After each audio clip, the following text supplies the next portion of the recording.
Bonjour, bienvenue sur ma 14e vidéo de mon défi 30 jours, 30 vidéos pour développer ma confiance en moi devant la caméra.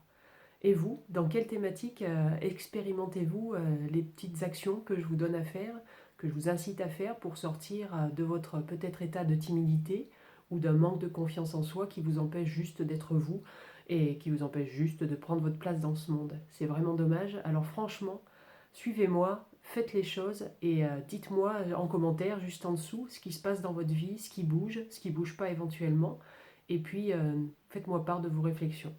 Je serai à l'écoute et tout ce que je pourrai répondre, que ce soit par écrit ou encore par une nouvelle vidéo, je le ferai. Il reste encore 16 jours de ce défi auquel je peux répondre. Alors allez-y, profitez-en. Hier, on a parlé du besoin d'énergie pour pouvoir avoir confiance en soi. Si on a une énergie de zéro, c'est évident qu'on ne pourra pas avoir la confiance en soi pour traverser des épreuves, pour relever des challenges ou juste pour faire des choses qui nous font un peu ou beaucoup peur. Donc il est nécessaire d'avoir un haut niveau d'énergie physique et mentale. Hier, j'ai parlé surtout du physique et évidemment je me suis quand même aperçu que je vous avais donné des choses différentes de ce qu'on peut entendre. Ça n'empêche pas que tout ce qu'on entend au quotidien pour prendre soin de soi au niveau physique est valable. C'est-à-dire faire 30 minutes d'activité physique par jour est très important. Et si ça peut être plus, c'est génial. Si ça peut être plus que de marcher et que ça soit des choses un peu plus dynamiques, ça aussi, ça entretient un mental de champion de faire 30 minutes de jogging plutôt que de la marche. Mais ça, c'est à chacun de savoir. C'est ce qu'on apprend aussi à nos coachés dans un coaching, c'est que vous pourrez entendre tous les conseils, trucs et astuces de la terre entière qui semblent valables dans la bouche de quelqu'un d'autre. C'est à vous de trouver vos propres recettes. C'est vraiment à vous de vous découvrir en vous, de vraiment aller au fond de vous pour vous dire mais moi, c'est quoi qui me fait du bien? Moi, c'est quoi comme activité physique qui m'apporte de l'énergie? Moi, c'est quel type de vidéo, d'audio, de musique, de danse qui me fait du bien? On est vraiment tous différents. C'est tellement simple de le dire, mais c'est aussi à appréhender vraiment pour soi. On doit tous pratiquer des choses différentes, on doit tous se connaître pour pouvoir mettre en place les choses qui nous font du bien. Et ces choses-là, il n'y a que vous pour les découvrir. Donc faites attention à vous, faites attention à vos humeurs, à vos comportements, à votre niveau d'énergie. Et posez-vous vraiment la question, qu'est-ce qui fait que là, en ce moment, je suis bien? Qu'est-ce qui fait que d'un coup, j'étais pas bien et hop, d'un coup, je me réveille, je suis super bien. Qu'est-ce qui s'est passé? Une chanson qui est passée? Des pensées qui se sont mises en route? Je ne sais pas, vous êtes projeté dans un événement qui s'est super bien passé et vous étiez super bien? Détectez vraiment vos clés à vous de confiance en vous, vos clés de réussite, vos clés de performance et vos clés d'énergie.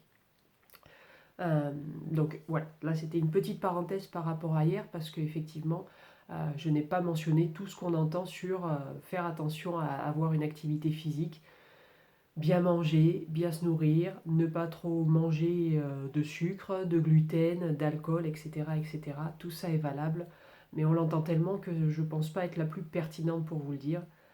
Mais sachez qu'effectivement, ça a un impact sur votre niveau d'énergie et donc sur votre confiance en vous. Aujourd'hui, c'était plutôt pour parler sur l'énergie au sens mental du terme. C'est-à-dire qu'on a tous entre 50 000 et 60 000 pensées par jour. 80% de ces pensées sont récurrentes et elles sont à majorité négatives. C'est-à-dire qu'on va penser aux contraintes que l'on a, aux choses que l'on doit faire, aux contraintes auxquelles on doit faire face, que ce soit au niveau personnel, professionnel, social, amical, enfin tous nos domaines de vie. Donc 80% de nos pensées sont orientées négatifs et du coup contribuent à ce qu'on n'aille pas bien. Donc c'est à nous aussi de reprendre la maîtrise de nos pensées. On n'est pas différent de notre cerveau et on est surtout son chef. C'est pas à lui de décider les pensées qui passent.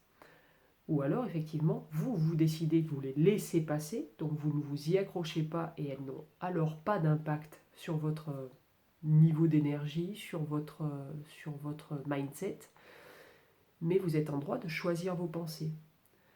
C'est-à-dire que c'est un exercice conscient de se dire, cette pensée-là, elle ne me fait pas du bien. Oh là là, mon boss m'a encore embêté.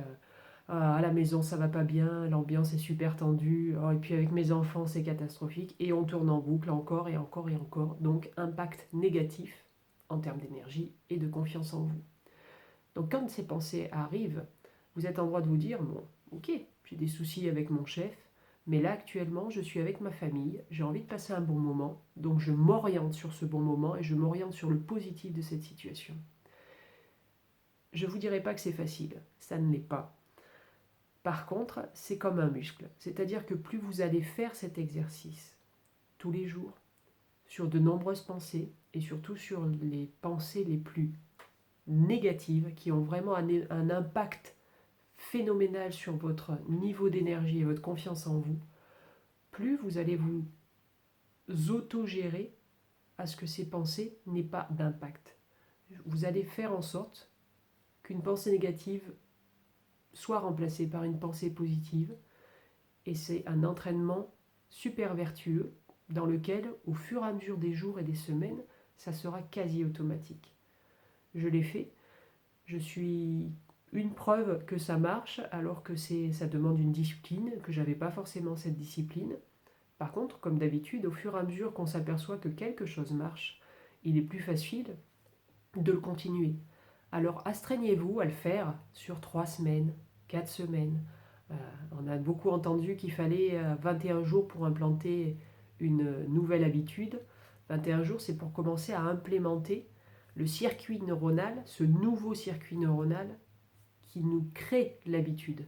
Mais en fait, l'habitude, il lui faut 3 mois pour être réellement implantée et active par rapport à l'ancienne habitude. Donc, si vous voulez vous donner les moyens d'implanter une nouvelle habitude, donc celle-ci qui est une pensée négative me plombe vraiment, je la remplace par une positive, faites ça au moins 3 semaines. Et une fois que vous serez sur ce sentier, il va s'élargir jusqu'à devenir une autoroute au fur et à mesure des semaines qui passeront derrière. Cette charge mentale négative, tout le monde l'a, contrôlez-la et vous ferez comme 1% de la population qui fait attention à ses pensées et à son mode de fonctionnement. La charge mentale, vous avez aussi moyen de la contrôler par des choses beaucoup plus basiques, mais que les neurosciences ont prouvé leur impact, c'est la puissance de l'écriture. C'est-à-dire que tout ce qui vole, circule dans notre cerveau, aura beaucoup moins de poids si vous prenez le temps de le poser sur un papier. C'est pour ça que l'impact de tenir un journal intime est prouvé. Ça peut être aussi les to-do list, c'est-à-dire la liste des choses à faire en français. Vous savez, la liste à l'après-vert qu'on fait sur un papier qu'on a sur notre bureau et au fur et à mesure qu'on a fait quelque chose, on barre. Cet impact est énorme sur notre capacité à alléger notre charge mentale, à alléger nos pensées négatives puisqu'elles sont sorties et qu'elles ont plus d'impact puisque vous le barrez, c'est fini. Ce trait sur votre activité met un point final plutôt à cette activité, mais que ce soit sur le papier, la réalité est surtout dans votre tête. C'est terminé. Et comme dit un mantra indien, très sage, quand c'est fini, c'est fini. Alors, expérimentez votre modalité à vous d'écriture de ce qui vous plombe le plus. Un journal intime, une to-do list, un papier vers vous quand vous vous couchez, et plutôt que de vous endormir avec ces pensées qui tournent, vous vous astreignez à 5-10 minutes maxi d'écriture de tout ce que vous aurez à gérer demain, et c'est le papier qui prend cette charge-là, c'est plus votre esprit. Ça fait beaucoup de choses à expérimenter, et surtout, ne prenez pas ce que je vous dis à la lettre. Essayez par vous-même, prenez ces trucs et astuces, mais essayez-les. Ils vous vont, mettez-les dans votre vie, ils ne vous vont pas, essayez un autre. En coaching, on dit que on a toutes les solutions en soi. Tout le monde a toutes les solutions en soi. Là aussi, je l'ai vécu, je l'ai fait vivre, je le fais vivre à diverses personnes, et c'est juste la réalité. On a déjà tout en nous. On sait déjà les solutions qu'on aimerait mettre en œuvre. Posez-vous toujours la question par rapport à une situation que vous vivez, de perte d'énergie, puisqu'on est sur cette thématique-là. Qu'est-ce qui ferait que je retrouve de l'énergie? Il y a des idées qui vous sont venues? Posez-les sur un papier, mettez-en une en œuvre dans les jours qui viennent. Et dites-moi ce qui se passe. Vous avez déjà toutes les solutions en vous, alors commencez par vous faire confiance en vous, pour vous-même, et vous verrez que votre confiance en vous pour l'extérieur va suivre. J'en suis persuadée. Je vous souhaite une bonne journée. Je vous dis à demain pour la 15e vidéo. Nous serons à la moitié de ce défi 30 jours. J'espère que vous prenez plaisir à ces vidéos. Moi, je prends de plus en plus de plaisir. C'est vraiment chouette. Et si je peux apporter de l'aide par ces quelques petits trucs et astuces et puis ces apports aussi théoriques, j'en serais ravie. Je vous souhaite encore une fois une belle journée et je vous dis à demain. Au revoir.